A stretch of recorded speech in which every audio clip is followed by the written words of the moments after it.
Time now for your Forecast First, WRBL News 3 First Alert Weather. All right, so we're talking about a very active morning when it comes to rain. So you know how that could be when you have heavy traffic. That's one of those mornings, and that's why we're weather aware in the morning. We're going to talk more about that. A wet commute and more on this very active weather pattern coming up in your First Alert 7-day forecast. You're watching WRBL News 3 on your side. Straight ahead, Columbus police investigating the city's third homicide within the last 36 hours. We'll have details of the latest act of violence. Next, how one of Monday's shooting victims, a businessman gunned down while making a bank deposit, is being remembered tonight. Plus, the road to the lieutenant governor's office runs through Columbus tonight as a Democratic candidate makes a stop. You'll meet him. News 3 Nightwatch starts right now. On your side, this is News 3 Nightwatch. Good evening, everyone, and thank you for trusting News 3. I'm Teresa Whitaker. Take extra care on your drive to work in the morning. We'll be weather aware as heavy rainfall and windy conditions move through our area. Chief Meteorologist Bob Jeswell has a look at what we can expect. Bob. And good advice, Teresa. It's always a low enough time kind of morning, and we should do that every morning, of course, but especially tomorrow. You know how the roads get, and especially a little bit of standing water on the road, you know what happens. So it's going to be very active. The system to the south, the front, is going to lift north a little bit. You can see here.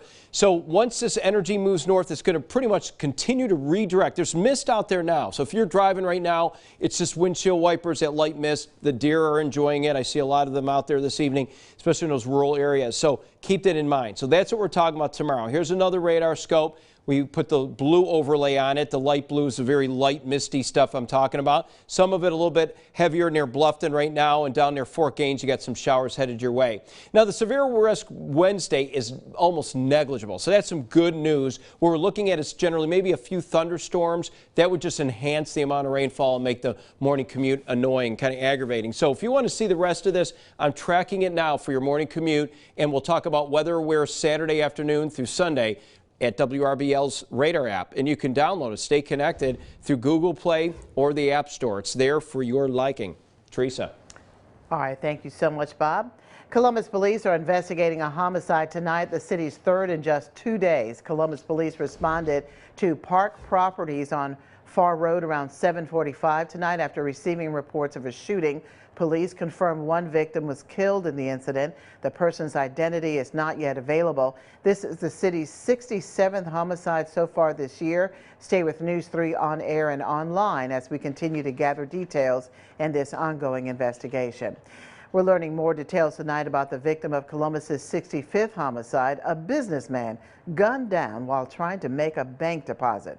The victim's family says the day was supposed to be a happy one as his daughter celebrated her third birthday. News 3's Sacra Gray has that story. What was supposed to be a day of celebration is now marked by heartbreak as the family now mourns the loss of Amit Kumar Patel, a father, husband, and friend. The family says, quote, Amit was one of the most loving, calm, and gentle souls we knew, and if you had the opportunity to meet him, you would know the warmth of a great man and father, end quote. Amit was the primary breadwinner for his family, and now his family is left without a steady source of income. His wife, Roshni Patel, now faces the task of being the sole caregiver for his 3-year-old daughter, 91-year-old handicapped grandmother-in-law, retired father-in-law, and disabled mother-in-law with polio. It's just really a sad situation when a man can wake up in the morning, tell his family, I'll see you when I get home, I love you, go to the bank to make a deposit, and get assaulted from a gunshot wound. 45-year-old Patel was shot in broad daylight on Monday around 9:30 a.m. He was the owner of the Chevron gas station on Buena Vista Road, just about a mile from the scene of the crime. During the holiday shopping season, local leaders are encouraging folks to be hyper-vigilant as they enter and exit malls, banks, and other places of business. It's kind of backwards because there's so much joy in so many different places during the holidays. But there's also, it's also an opportunity for people who are trying to maybe not do positive things. So yeah, we would urge people to continue to be vigilant, make sure they look very carefully around their car before they go to get in it. And likewise, when they're getting out of it, just be aware of their surroundings. December 6th is a date Patel's little girl may never forget. The day she turns 1 year older also marks the day her father is no longer able to watch her get older. The Patel family is now leaning on the community for help. The Amit Patel GoFundMe page already has over $20,000 in donations, but they're still short of their goal. Organizers say every penny counts to help support the grieving family. Reporting in Columbus, Sacra Gray, WRBL News 3 on your side. To other news now, a Democratic candidate in the running to become Georgia's next lieutenant governor brought his campaign to Columbus tonight. State Representative Derek Jackson is a three-term Democrat currently representing an Atlanta district that includes parts of Fulton and Fayette counties. He is the vice chair of the Georgia Legislative Black Caucus, the largest caucus of black state legislators in the nation. Jackson says his campaign is based on the belief that Georgia can do better when it comes to health care, economic equity, voting rights, public education, and justice. He says it all comes down to one value: democracy. The reason why I'm running is for democracy. With democracy, you can have a great healthcare system. With democracy, you can have a public education system. With democracy, you should have the ability to vote. Jackson is part of a crowded field of Democratic candidates, including State Representatives Eric Allen and Renita Shannon. Republican State Senators Burt Jones and Butch Miller have also announced campaigns to replace outgoing incumbent Lieutenant Governor Jeff Duncan. To Alabama now qualifying for the 2022 election is open for Democrats, and Russell County Sheriff Heath Taylor wasted no time filing the paperwork. Taylor qualified this afternoon to seek his fourth term as the county's highest-ranking law enforcement officer. The 54-year-old Taylor has 3.5 decades of law enforcement experience, most of it with the Russell County Sheriff's Office.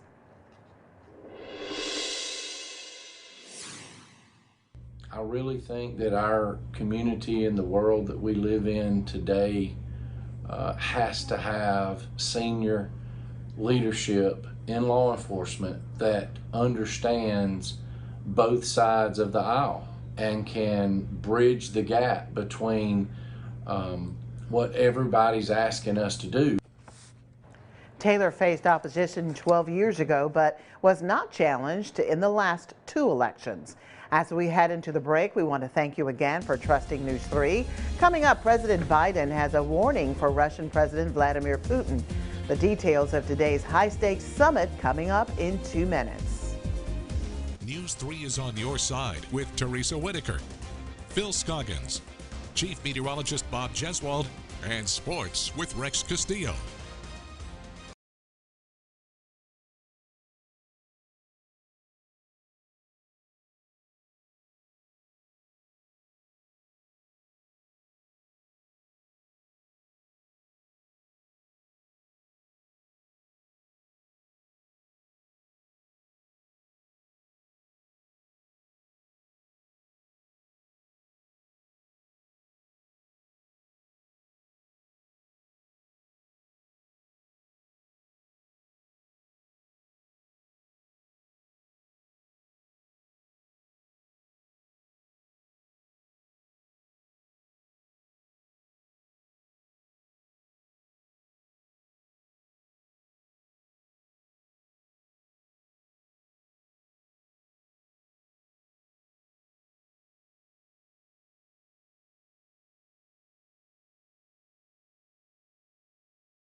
on your side.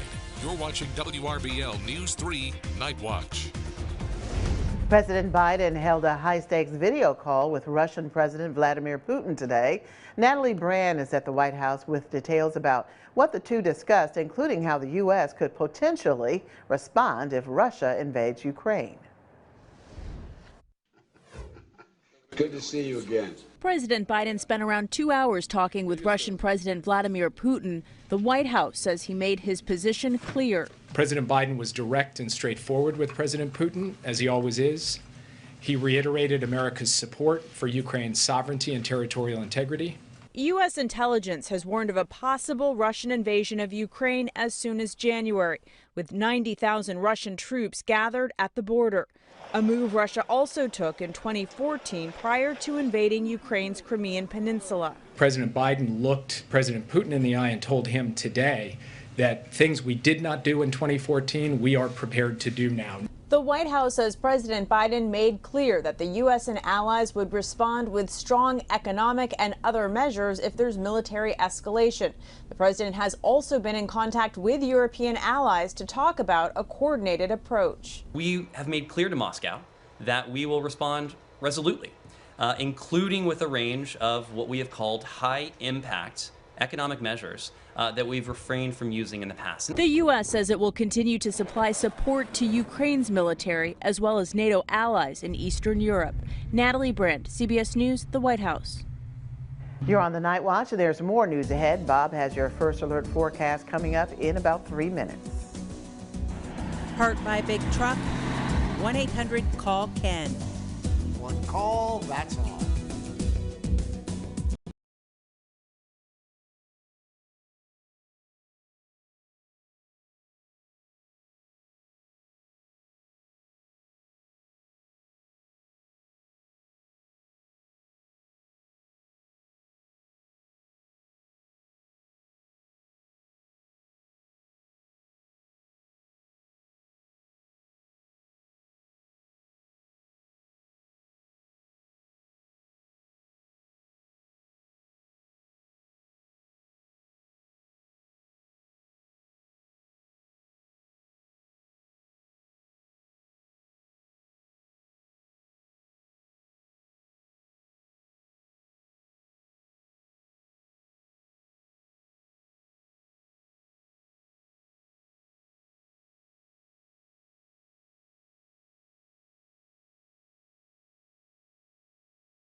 On your side, Chief Meteorologist Bob Jeswald has your first alert forecast. Drizzle, rain, kind of pesky at times when you're driving. You know what I'm talking about? The windshield wiper goes on and it doesn't really, and then you shut it off, you got to keep it going, but it's just not enough rain just yet. But tomorrow morning's commute, that will change. Here's a live picture right now from the Phoenix City Amphitheater. At a glance, we're going to be talking about a sloppy, wet commute. We're weather aware for that reason.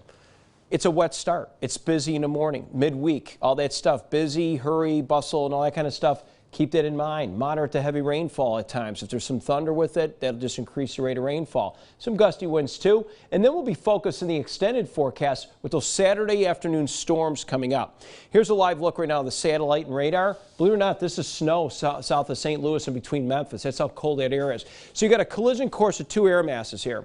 To the north, high pressure is kind of driving that a little bit farther south in the deep south. Down south, we have this front that came through the other day and it's stalled. And it's going to lift northward, and it's just going to keep that energy going, right, for that morning commute. So right now, it's kind of drizzle all over. The radar's picking it up more numerous across Harris County, parts of Chattahoochee County, Muskogee, back across Lee County and the eastern portion of there. Southern Russell and Barber, back around Stewart. If you're in Lumpkin, you guys are getting some showers coming up right into areas around Sly, Webster counties as well. So once this kind of lifts up, watch what happens to energy to the north. That kind of folds a little bit south. It allows everything to come in here in place. So everything will be tracking right north of that front. Montgomery, heavy rain. So if you have any travel in that morning commute, look what we're looking at here at 7 Central, 8 Eastern. Bam, that's heavy rain. So allow enough time is what we're saying. That's why we're weather aware. That's what weather aware could be unsettled, disruptive. By the afternoon, great. We got the sun coming out. It dries out a little bit. We got the much needed rain we need. So this is a positive weather aware forecast. Let's put it that way, as long as we take time in the morning. That's all I'm saying. So we get into Thursday, more sun and clouds mixed together and very warm. We're talking upper 70s, but look what happens. Friday, we got a weak system ahead of this. That energy will bring in a smattering of a shower, but Friday not a complete disaster here. But the Colorado storm system coming out of the Rockies, a big snowstorm to the north, and we're looking the southern part of this as it starts moving into New Mexico. That's our weekend severe weather setup for portions of the deep south. Likely tornadoes across Mississippi and western Alabama. We have to watch it for our area, and we're weather aware for that reason because I think there's still a good setup. If anything, again, disruptive weather in the middle of a Saturday afternoon. You got a lot going on, hustle and bustle. Keep that in mind, and we're going to be all over it. We got half an inch of rain, if not greater, coming up in this forecast Wednesday morning. And by the time it's all said and done Wednesday, we could end up with an inch. So you know it's going to be heavy rain at times. And again, right along this line where you see where the cold air meets the warm air, that's what I'm talking about. Chilly low 50s here from Troup County back across Meriwether, parts of Harris and Lee and Chambers. You get farther south, it's in the 60s. That dividing line where it intersects, that's where all that more energy is going to erupt, meaning showers, persistent. Training over the same areas, standing water until the commute is over. We get the breaks of sun in the afternoon, get some low 60s out there, a little gust of wind.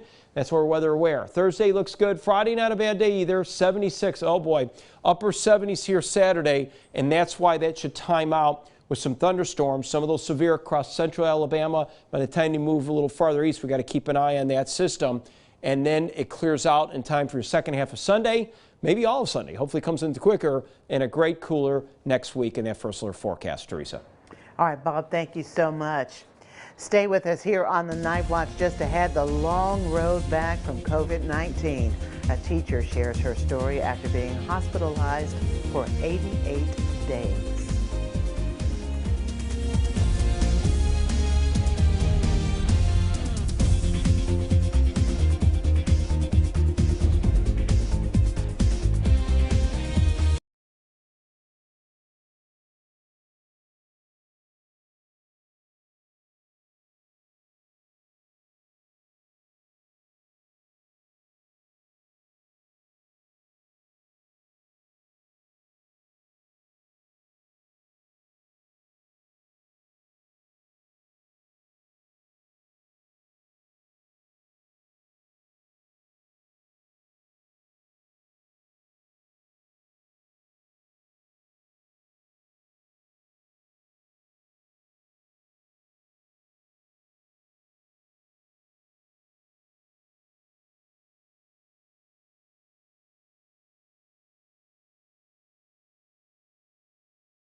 on your side.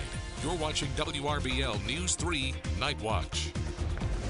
A Lee County mother is regaining her ability to walk and breathe after spending 88 days in the hospital battling COVID-19. She spoke to News 3's Elizabeth White about her long road to recovery.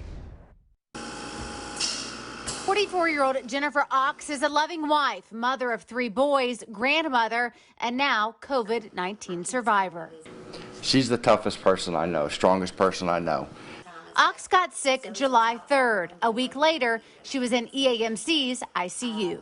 I remember having horrible trouble breathing. I couldn't breathe at all. And I do remember FaceTiming with my kids right before I went on the ventilator. Sedated for 2 weeks, Ox then spent another 55 days on the vent, followed by inpatient rehab. I couldn't move. I couldn't move my legs. I couldn't scratch my face. I couldn't do anything.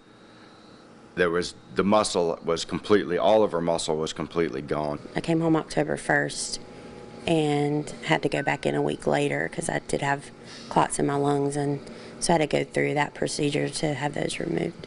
With each setback, Faith family, her medical and physical therapy team kept her going. Ox can now stand and move using a walker. Praise the nurses in the ICU at East Alabama, above and beyond every single one of them. The couple was not vaccinated and remain unsure about getting it. I want to talk to my primary care doctor. I want to follow up with my pulmonologist and see what they think and go from there. We just really aren't sure. What is solid is the love this family shares and their desire Ox's recovery will provide hope to others. Reporting in Lee County, Elizabeth White, WRBL News 3 on your side.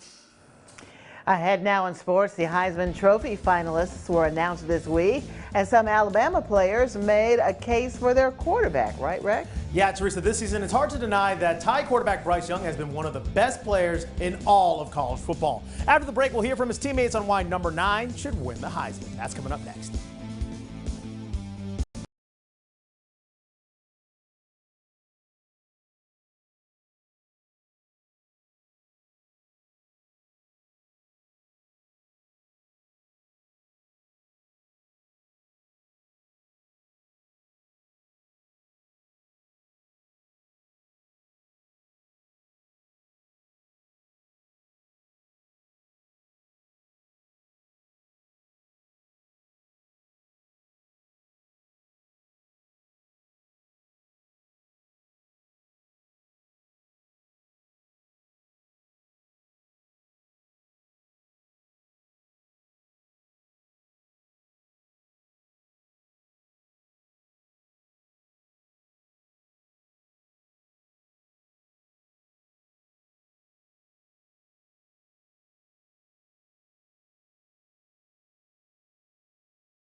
your side. Sports Director Rex Castillo and WRBL News 3 Sports. Bryce Young had to step into the shoes of Mac Jones as starting quarterback. All Jones did was he led the Tide to an undefeated season that was capped off with a national championship. And all Young did was become a Heisman Trophy finalist. So let's take a look at the resume for Young this season. So far in 2021, number 9 is thrown for over 4,000 yards and 43 touchdowns to just 4 interceptions. Now, many experts believe his, quote, Heisman moment could be his entire performance against the incredible Georgia Bulldog defense. Before last Saturday, the Dogs were giving up less than 7 points per game. Young and the Tide's offense put up 41 points against Georgia, and in that game, Young threw for 421 yards and 3 touchdowns. Well, enough from me. Here's what Young's teammates think. You know, if you just go back and watch the whole season from beginning to right now, Bryce is very smart, very instinctive. He can make plays even in the toughest situations. You know, he can get away from getting sacked and everything. And his preparation the whole week and his leadership skills, I think that's what it takes, you know, just being a leader. He's had an incredible season. He's done a lot of great things, helped the team out in very tremendous ways. And he's just been a big part to the offense and the team totally. Well, how about some high school basketball? Shaw going across the river to face Central. Jump to the third quarter. Jalen McKinsick loses the handle, and well, Cameron Thomas, right place, right time, all over. Y'all, she goes down the court, but check out the moves here. Euro step, bucket is good. Shaw trails 25-18. Early in the fourth now, just a 3-point game until McKissick lines this thing up, nails it from downtown. Lady Devils go up 30-24. 3 minutes to go now, just a 2-point game. McKissick drives. She will not be denied. Central extends their lead 34-30. Here's your final score. Central holds off Shaw 40-32. After the ladies, it was time for the fellas. New head coach Charles Burkett leading the way for the Red Devils. Let's start with some defense. Jacoby Hill goes on the break.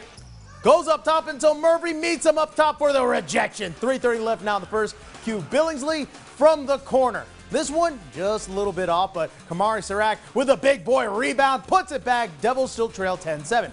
Under 30 seconds left. Hill looking for some redemption after getting rejected from the block, right? Well, he lines this up from distance.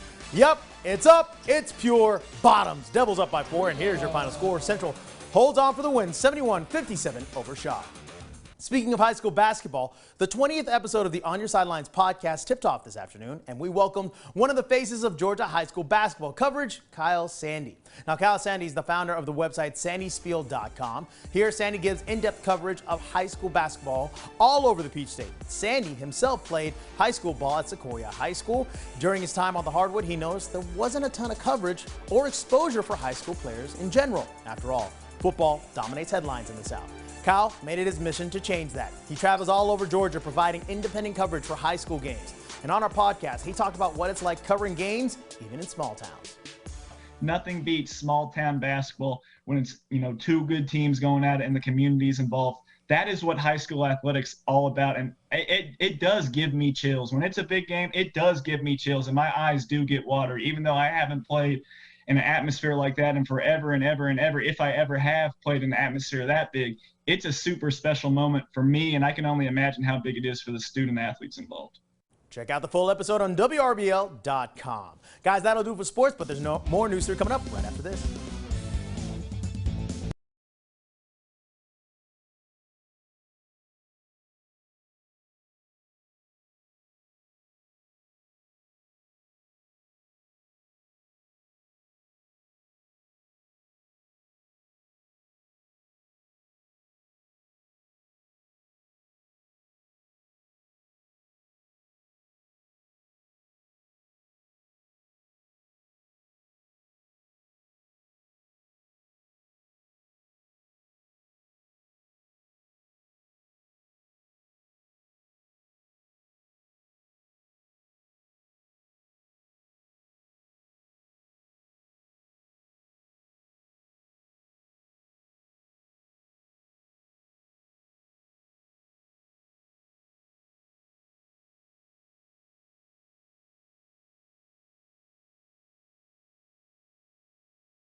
Okay, so we got some rain we're looking at right now. It's at light rain, and it'll be persistent, really, right along Interstate 85 for most of the morning, and some heavier showers and storms down in southeast Georgia. But we're going to see it kind of all merge together and give us some more showers, especially right during that commute in the morning.